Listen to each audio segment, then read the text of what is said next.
दोस्तों नमस्कार, ये है मार्गदर्शन फॉर सिविल सर्विसेज। मैं अनुराग चौधरी। दोस्तों, भारतीय संविधान एवं राज्य व्यवस्था के महत्वपूर्ण प्रश्नों के अभ्यास सेट में इस वीडियो में हम सॉल्व करेंगे राज्य एवं संघ राज्य क्षेत्र से संबंधित महत्वपूर्ण प्रश्नों का प्रैक्टिस सेट, जो आपके आगामी विभिन्न परीक्षाओं के सामान्य ज्ञान और सामान्य अध्ययन के लिए बहुत ही उपयोगी है। प्रश्नों को सॉल्व करते समय हम उनकी व्याख्या भी करते चलेंगे, ताकि आप प्रश्नों को आसानी से समझ सके और परीक्षाओं की दृष्टि से कुछ अन्य महत्वपूर्ण तथ्यों को तैयार कर सकें। तो आइए शुरू करते हैं भारतीय संविधान एवं राज्य व्यवस्था के अंतर्गत राज्य एवं संघ राज्य क्षेत्र से संबंधित महत्वपूर्ण प्रश्नों का प्रैक्टिस सेट। पहला प्रश्न है दोस्तों, संविधान के निम्नांकित में से किस प्रावधान के अंतर्गत भारतीय संसद को नया राज्य बनाने का अधिकार है? ऑप्शन है अनुच्छेद 1, अनुच्छेद 2, अनुच्छेद 3 या अनुच्छेद 4। तो सही उत्तर अनुच्छेद 3 याद रखिएगा। दोस्तों, भारतीय संविधान के अनुच्छेद 3 के तहत नए राज्यों के निर्माण, उनके क्षेत्र, सीमा और नाम में परिवर्तन का अधिकार भारतीय संसद में निहित है। तो याद रखिएगा दोस्तों, भारतीय संविधान के अनुच्छेद 3 के अंतर्गत भारतीय संसद को नया राज्य बनाने का अधिकार है। साथ ही नए राज्यों के निर्माण के साथ उनके क्षेत्रों, सीमाओं और नाम में परिवर्तन का अधिकार भी भारतीय संसद में निहित है। अगला प्रश्न है, संविधान के प्रथम अनुच्छेद के अनुसार भारत है क्या? तो आप जानते हैं, संविधान के प्रथम अनुच्छेद के अनुसार भारत जो है राज्यों का यूनियन यानी यूनियन ऑफ स्टेट है। तो याद रखिएगा, संविधान के अनुच्छेद 1 में निर्धारित किया गया है कि भारत अर्थात इंडिया राज्यों का संघ यानी यूनियन होगा। अगला प्रश्न है दोस्तों, भारत में संघ राज्यों का प्रशासन होता है कैसे? राष्ट्रपति द्वारा, उपराज्यपाल के द्वारा, गृह मंत्री द्वारा या फिर प्रशासक के द्वारा? तो सही उत्तर क्या हो जाएगा? राष्ट्रपति के द्वारा।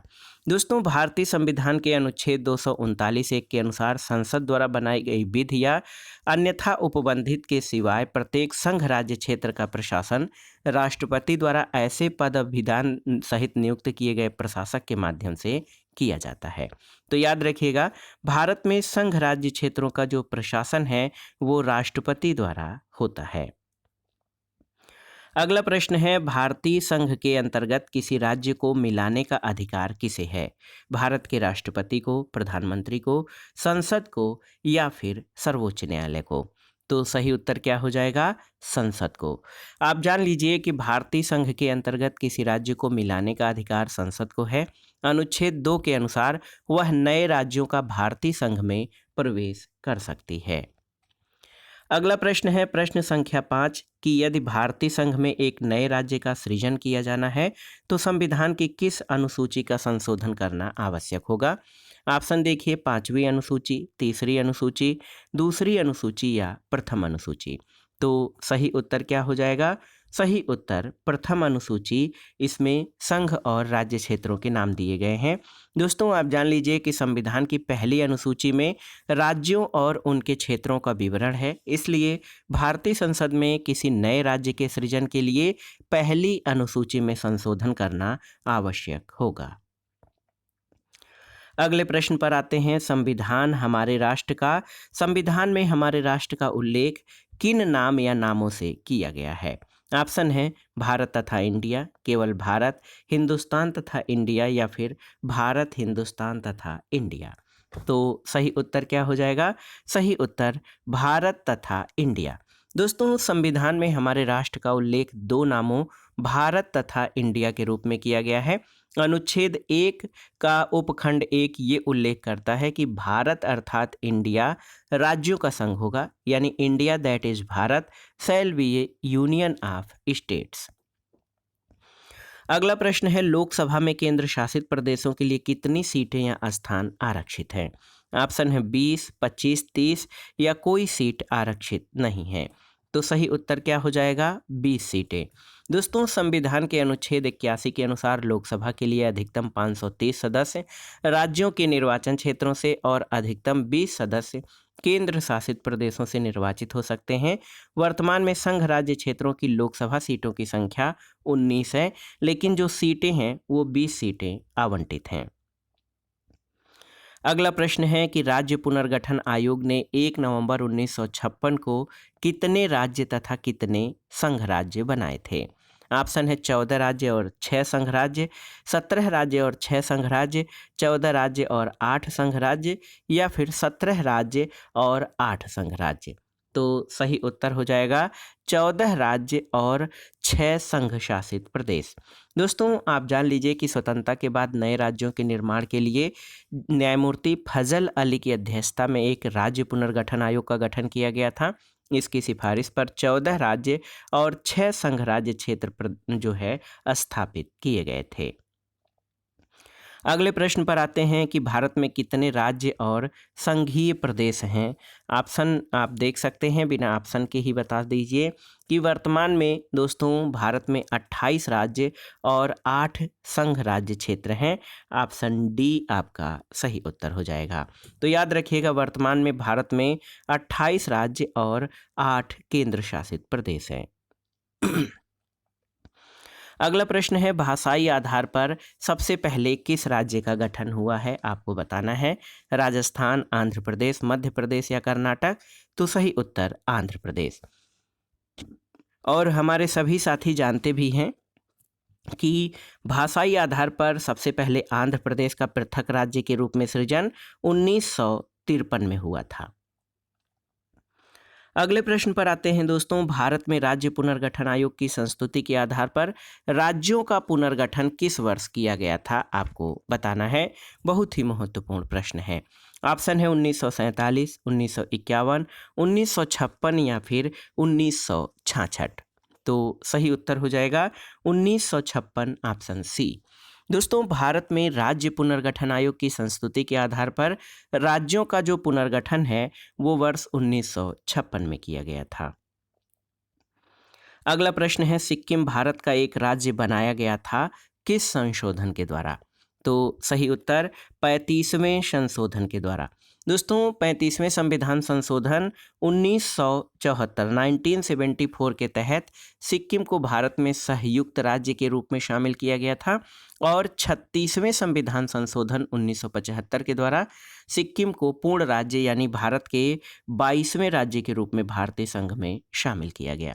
तो एक बार फिर से सुनिए कि 35वें संशोधन 1974 के द्वारा सिक्किम को भारत में जो है एसोसिएट स्टेट यानी संयुक्त राज्य के रूप में शामिल किया गया था और 36वें संविधान संशोधन 1975 के द्वारा सिक्किम को जो है ये पूर्ण राज्य यानी भारत के 22वें राज्य का दर्जा दिया गया था। और ये प्रश्न बार बार परीक्षाओं में पूछा गया है। अगला प्रश्न है, निम्नलिखित में से कौन संघ राज्य क्षेत्र नहीं है? ऑप्शन है अंडमान निकोबार द्वीप समूह, दमन और दीव, गोवा और पुडुचेरी। तो सही उत्तर क्या हो जाएगा?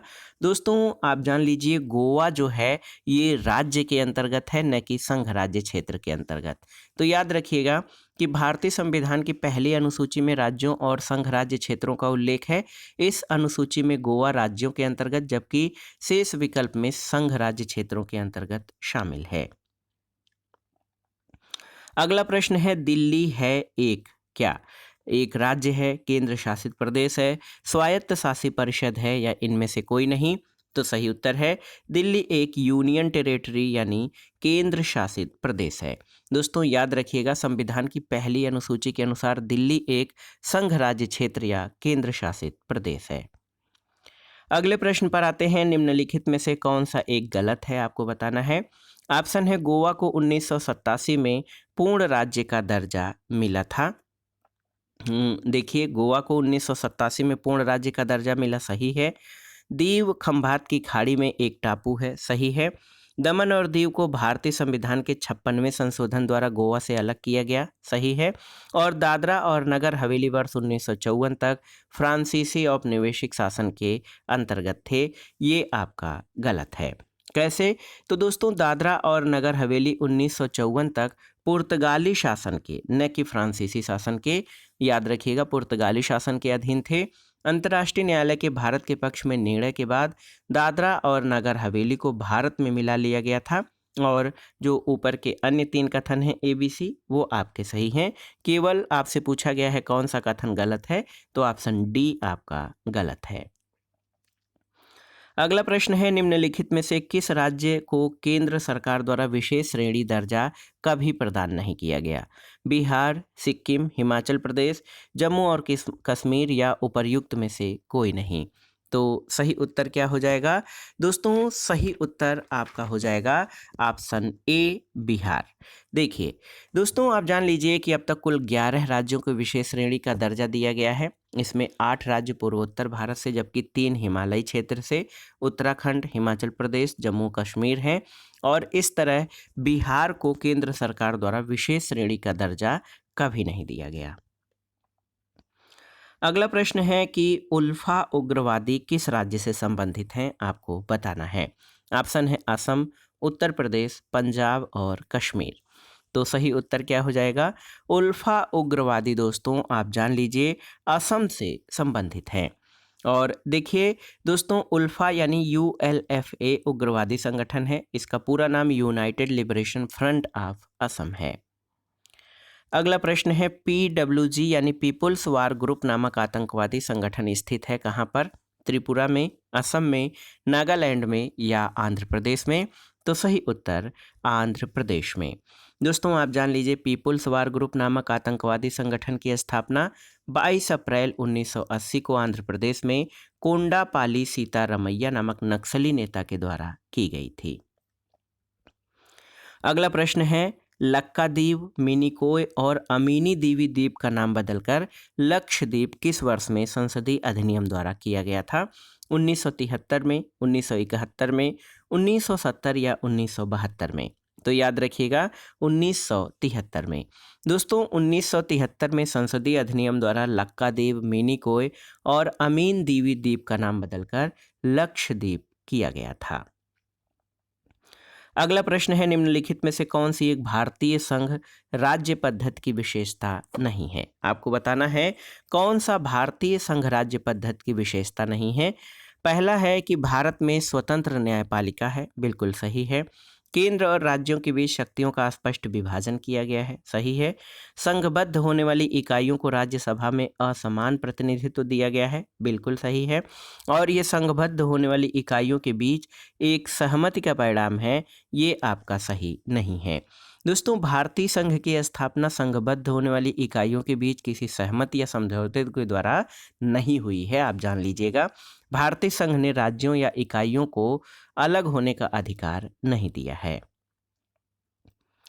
अगला प्रश्न है कि भारत में एक नया राज्य सृजित करने वाले विधेयक को पारित होना अनिवार्य है, कैसे? तो सही उत्तर, नए राज्य को सृजित करने के लिए संसद में साधारण बहुमत से पारित होना पर्याप्त या अनिवार्य होता है। भारत में एक नया राज्य सृजित करने वाले विधेयक को संसद में साधारण बहुमत द्वारा पारित होना अनिवार्य है। ऑप्शन बी आपका सही उत्तर है। अगला प्रश्न कथन और कारण से संबंधित है। कथन है भारत संघ नहीं है। यहाँ पर देखिए, भारत संघ नहीं है तो ये गलत हो जाएगा। कारण है किसी भी राज्य का क्षेत्र, सीमा, नाम उसकी सहमति के बिना भी परिवर्तित करने की शक्ति संघीय संसद को प्राप्त है, बिल्कुल सही। तो पहला कथन जो कह रहे हैं भारत संघ नहीं है, ये गलत हो जाएगा और कारण सही है। तो ऑप्शन डी आपका सही उत्तर हो जाएगा। ए गलत किंतु आर सही है। दोस्तों, आप जान लीजिए कि संविधान के अनुच्छेद 1 के अनुसार भारत राज्यों का संघ या यूनियन ऑफ स्टेट है। किसी राज्य के क्षेत्र, सीमा या नाम में परिवर्तन के लिए राज्य के विधानमंडल का विचार प्रकट करना अनुच्छेद 3 के परंतु के तहत अपेक्षित है, लेकिन इस संदर्भ में राज्य विधानमंडल के विचार संसद पर बाध्यकारी नहीं है। संसद जो है राज्यों की सहमति के बिना ऐसा कर सकती है। तो ए गलत है, आर सही है। अगला प्रश्न है दोस्तों, संवैधानिक प्रावधानों के अनुसार राज्यों की सीमाओं को बदलने के लिए किसके सहमति की आवश्यकता होगी? राज्य के विधानसभा सदन की, राज्य के मुख्यमंत्री की, राज्य की या राज्य की नहीं? तो सही उत्तर है राज्य की नहीं। दोस्तों, आप जान लीजिए कि संवैधानिक प्रावधानों के अनुसार राज्यों की सीमाओं को बदलने के लिए राज्य के सहमति की आवश्यकता नहीं है। अगला प्रश्न बहुत ही महत्वपूर्ण है, कूट पर आधारित है। 3 कथन दिए गए हैं, इन कथनों पर विचार करना है और बताना है कि कौन से कथन आपके सही हैं। पहला कथन है कि संविधान में यूनियन ऑफ स्टेट शब्द प्रयुक्त हुआ है। क्योंकि भारतीय राज्यों को अलग होने का अधिकार नहीं है, बिल्कुल सही है। एस के धर आयोग ने राज्यों के पुनर्गठन के लिए भाषा के आधार की अपेक्षा प्रशासनिक सुविधा को वरीयता दी थी, बिल्कुल सही है। तीसरा है कि पंडित नेहरू, सरदार पटेल और पट्टाभी सीतारमैया की अध्यक्षता में कांग्रेस कमेटी राज्यों के पुनर्गठन में भाषाई आधार के पक्ष में नहीं थी। तो ये जो है तीनों ही कथन आपके सही हैं, ऑप्शन डी आपका सही उत्तर हो जाएगा। दोस्तों, डॉक्टर अंबेडकर के शब्दों में संविधान में प्रयुक्त यूनियन ऑफ स्टेट शब्द का अर्थ है कि संघ राज्य समझौते का परिणाम नहीं होने के कारण किसी भी राज्य को संघ से अलग होने का अधिकार नहीं है। यस के धर आयोग 1948 में बना था। इसने भाषाई आधार पर राज्यों के पुनर्गठन का विरोध किया था और इस संदर्भ में प्रशासनिक सुविधा को वरीयता दी थी। 1948 में गठित पंडित नेहरू, सरदार पटेल और पट्टाभी सीतारमैया की कमेटी ने अप्रैल 1949 में प्रस्तुत अपनी संस्तुतियों में राज्यों के पुनर्गठन में भाषाई आधार को अस्वीकृत कर दिया था। तीनों ही कथन आपके सही हैं। अगला प्रश्न है दोस्तों, यहाँ पर देखिए कोड आधारित है। भारतीय संघात्मक व्यवस्था के संदर्भ में निम्नलिखित में से कौन सा कथन सही है? पहला कथन है कि भारतीय संविधान के अंतर्गत राज्यों को संघ से अलग होने का अधिकार नहीं है, बिल्कुल सही है। दूसरा है अलग होने की मात्र वकालत करने पर अभिव्यक्ति की स्वतंत्रता की सुरक्षा मिलेगी, ये सही नहीं है। तो केवल और केवल एक ऑप्शन ए आपका सही उत्तर है। दोस्तों, आप जान लीजिए कि भारतीय संविधान के तहत राज्यों को संघ की स्थापना की गई है, राज्यों के संघ की स्थापना हुई है और इसमें राज्यों को संघ से अलग होने का अधिकार नहीं है, आप सभी जानते हैं। संविधान के अनुच्छेद 19(1) क के तहत सभी नागरिकों को वाक, अभिव्यक्ति और स्वतंत्रता का मूल अधिकार प्राप्त है, लेकिन इस अधिकार के प्रयोग पर भारत की प्रभुता, अखंडता, राज्य की सुरक्षा, विदेशी राज्यों के साथ मैत्रीपूर्ण संबंध, लोक व्यवहार, शिष्टाचार, सदाचार के हित में न्यायालय अवमानना, मानहानि अथवा अपराध उद्दीपन के संदर्भ में जो है रीजनेबल निर्बंधन यानी युक्त निर्बंधन राज्य की विधि द्वारा आरोपित कर सकता है, लेकिन भारत से अलग होने की मात्र वकालत करना भी संबंधित विधि के तहत अपराध माना जा सकता है। अगला प्रश्न है निम्नलिखित में से कौन से कथन सही हैं, आपको बताना है। दो कथन इसमें आपके दिए गए हैं। देखिए, पहला है कि दोस्तों कांग्रेस के नागपुर सत्र 1920 के पश्चात प्रांतीय कांग्रेस कमेटियों का गठन भाषाई आधार पर किया गया था, बिल्कुल सही है। दूसरा है कि 1948 में कांग्रेस ने भाषाई आधार पर प्रांतों के गठन की मांग को अस्वीकार कर दिया था। तो ऑप्शन डी आपका सही उत्तर है। दोनों ही आपके सही है। तो दोस्तों, कांग्रेस के नागपुर सत्र या नागपुर अधिवेशन 1920 के बाद प्रांतीय कांग्रेस समितियों का गठन भाषाई आधार पर किया गया और 1948 में कांग्रेस ने भाषाई आधार पर प्रांतों के गठन की मांग को अस्वीकार किया था। तो याद रखिएगा कि दिसंबर 1948 में कांग्रेस द्वारा इस आयोग की संस्तुतियों पर विचार के लिए जवाहरलाल नेहरू, वल्लभ भाई पटेल और पट्टाभी सीतारमैया की 3 सदस्यीय जेवीपी समिति का गठन किया गया था, जिसने अप्रैल 1949 में अपनी रिपोर्ट प्रस्तुत की और भाषाई आधार पर प्रांतों के गठन की मांग को अस्वीकार किया था। तो विकल्प डी आपका सही उत्तर हो जाएगा। अगला प्रश्न सूची 1 का सूची 2 से मिलान करना है। यहाँ पर देखिए राज्य और उनके अस्तित्व में आने का वर्ष है। नागालैंड 1963 में, झारखंड आप सभी लोग जानते हैं बिहार से अलग होकर 2000 में एक नया राज्य बना। तेलंगाना जो है ये 2014 में इसका गठन हुआ आंध्र प्रदेश के एक हिस्से के रूप में अलग करके, और सिक्किम 1975 में भारत का जो है 22वां राज्य बना था। तो यहाँ पर सही मिलान हो जाएगा B 4-2-1-4-3। यहाँ पर देखिए 2-1-4-3 ऑप्शन बी आपका सही उत्तर है। अगला प्रश्न है निम्नलिखित भारतीय राज्यों का उनके निर्माण के अनुसार कालक्रम बनाएं और अंत में दिए गए कोड का प्रयोग करके हुए सही उत्तर का चयन करें। तो सिक्किम सबसे पहले आप देखिए 1975 में इसका गठन हुआ था। अरुणाचल प्रदेश का 1987 में। छत्तीसगढ़ आप जानते हैं 1 नवंबर सन 2000 को बना था छत्तीसगढ़, और झारखंड जो है 15 नवंबर 2000 को। तो 14 दिन बाद झारखंड बना था। तो यहाँ पर सही उत्तर 4-2-1-3 ऑप्शन बी आपका सही उत्तर हो जाएगा। देखिए, बहुत ही महत्वपूर्ण प्रश्न है, ऑप्शन बी आपका सही उत्तर हो जाएगा। अगले प्रश्न पर चलते हैं दोस्तों। राज्य और उनके गठन होने का वर्ष आपको मिलान करना है। देखिए, महत्वपूर्ण प्रश्न है। तो इसमें आप देखिए, सिक्किम सिक्किम की सिक्किम जो है, सिक्किम 1975 में इसकी स्थापना हुई, नागालैंड 1963 में, हरियाणा 1966 में, और दोस्तों अरुणाचल प्रदेश जो है 1987 में इसका गठन हुआ था। अरुणाचल प्रदेश का पहले जो नाम था नॉर्थ ईस्ट फ्रंटियर एजेंसी था। तो ऑप्शन बी आपका सही उत्तर हो जाएगा। नागालैंड नागालैंड नहीं, कौन सा ऑप्शन आप देखिए, ऑप्शन बी आपका सही उत्तर हो जाएगा।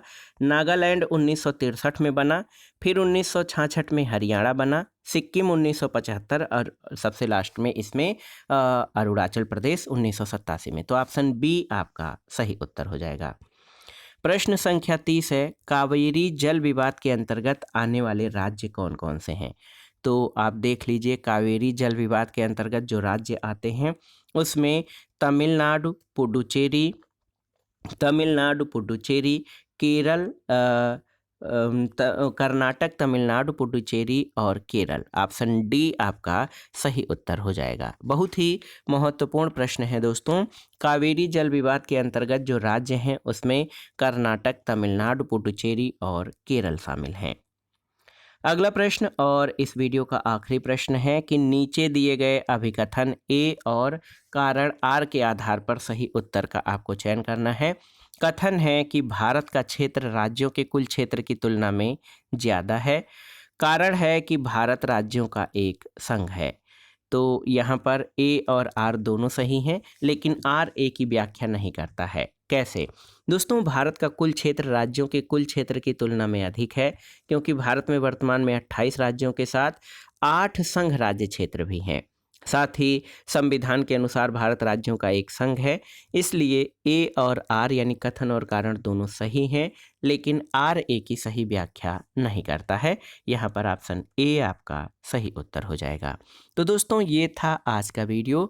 भारतीय संविधान एवं राज्य व्यवस्था के अंतर्गत राज्य और संघ राज्य क्षेत्र से संबंधित महत्वपूर्ण प्रश्नों का प्रैक्टिस सेट, जो आपके आगामी विभिन्न परीक्षाओं के सामान्य अध्ययन के साथ विभिन्न राज्यों द्वारा आयोजित की जाने वाली अध्यापक भर्ती परीक्षाओं के नागरिक शास्त्र खंड के लिए बहुत ही उपयोगी हैं। आप इन प्रश्नों को तैयार कर लीजिएगा। वीडियो आपको कैसा लगा हमें कमेंट बॉक्स में ज़रूर बताइएगा। वीडियो को लाइक करें, शेयर करें और इस चैनल को सब्सक्राइब करें। वीडियो देखने के लिए धन्यवाद दोस्तों। नमस्कार।